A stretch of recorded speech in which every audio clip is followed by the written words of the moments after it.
ಗಾಬರಿ ಆಗುತ್ತೆ. ಮತ್ತು ಸುಸ್ತು, ಆಗ ತಲೆಯ ನೋವು ಬರುತ್ತೆ, ಒಂಥರ ಬಿಸಿ ಆಗುತ್ತೆ, ಮತ್ತು ಒಂಥರ ಏನೋ ಬೇಡ ಅನ್ನುವಂಥದ್ದು, ಒಂಥರ ನೋವು, ಹೆದರಿಕೆ ಆಗೋದು, ಜೀವು ಈ ಥರ. ಟೈಮ್ ಎದೆ ನೋವು, ಬೆನ್ನು ನೋವು ಬಂದಿತ್ತು, ನೋವಿದೆ ಸ್ವಲ್ಪ, ಅದು ಉರಿ ನೋವು ಬರ್ತದೆ ಸರ್. ದೊಡ್ಡ ಹಾಸ್ಪಿಟ್ಲಿಗೆ ಹೋಗಿ ಮಂಗಳೂರು ಮೆಡಿಕಲೆಲ್ಲ ಏನೂ ಇಲ್ಲ, ನಾರ್ಮಲ್ ಅಂತ ಹೇಳ್ತಾರೆ.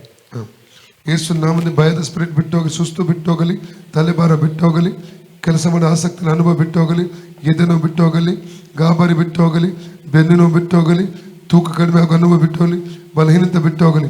ಫ್ರೀ ಆಗಿ ಯೇಸು ನಾಮದಲ್ಲಿ ಎದೆ ನೋವು ಬಿಟ್ಟು ಹೋಗಲಿ. ಇಲ್ಲ ಭಯದಾತ್ಮನ ಯೇಸು ಡಿಸ್ಕನೆಕ್ಟ್ ಮಾಡ್ತಾ ಇದ್ದೇನೆ. ಆಟ್ ಜೀಸಸ್ ರೋಗಾತ್ಮನ ಅಪ್ಪಣೆ ಕೊಡ್ತಾ ಬಿಟ್ಟು ಹೋಗೆಂದು ಫ್ರೀ ಆಗಲಿ ಯೇಸು ನಾಮದಲ್ಲಿ ಸೌಖ್ಯ ಸಂಭವಿಸಲಿ. ಕರ್ತನ ಯೇಸುಕ್ರಿಸ್ತನ ಬಾಸುನ ಮೂಲಕ ಸೌದ ಕೃಷ್ಣ ಅವರ ಗುಣವಾಯಿತು. ಕರ್ತನ ಯೇಸುಕ್ರಿಸ್ತನ ಬಾಸುನ ಮೂಲಕ ಸೌದ ಕೃಷ್ಣ ಅವರ ಗುಣವಾಯಿತು. ಕರ್ತನ ಯೇಸುಕ್ರಿಸ್ತನ ಬಾಸುನ ಮೂಲಕ ಕೃಷ್ಣರ ಗುಣ ಫ್ರೀ. ಯೇಸು ನಾಮದಲ್ಲಿ ಕತ್ತಿನ ಮೇಲೆ ನೋವಿಗೆ ಅಪ್ಪಣೆ ಕೊಡ್ತಾರೆ, ಬೇರೆ ಕೊಡ್ತಾರೆ, ಬರ್ಕೊಡು. ಆಟ್ ಜೀಸಸ್, ಆಟ್ ಜೀಸಸ್, ಆಟ್ ಜೀಸಸ್. ಈಗ ನೋಡಿ ಕುತ್ತಿಗೆ ನೋವಾಯ್ತು ಸರ್, ಅದು ಅಲ್ಲೋಯ್ತು, ಅದು ಕುತ್ತಿಗೆ ಹೋಗಿ. ಸರಿ ಇದೆ ಸರಿ, ಸರಿ ಸರಿ ಸರಿ.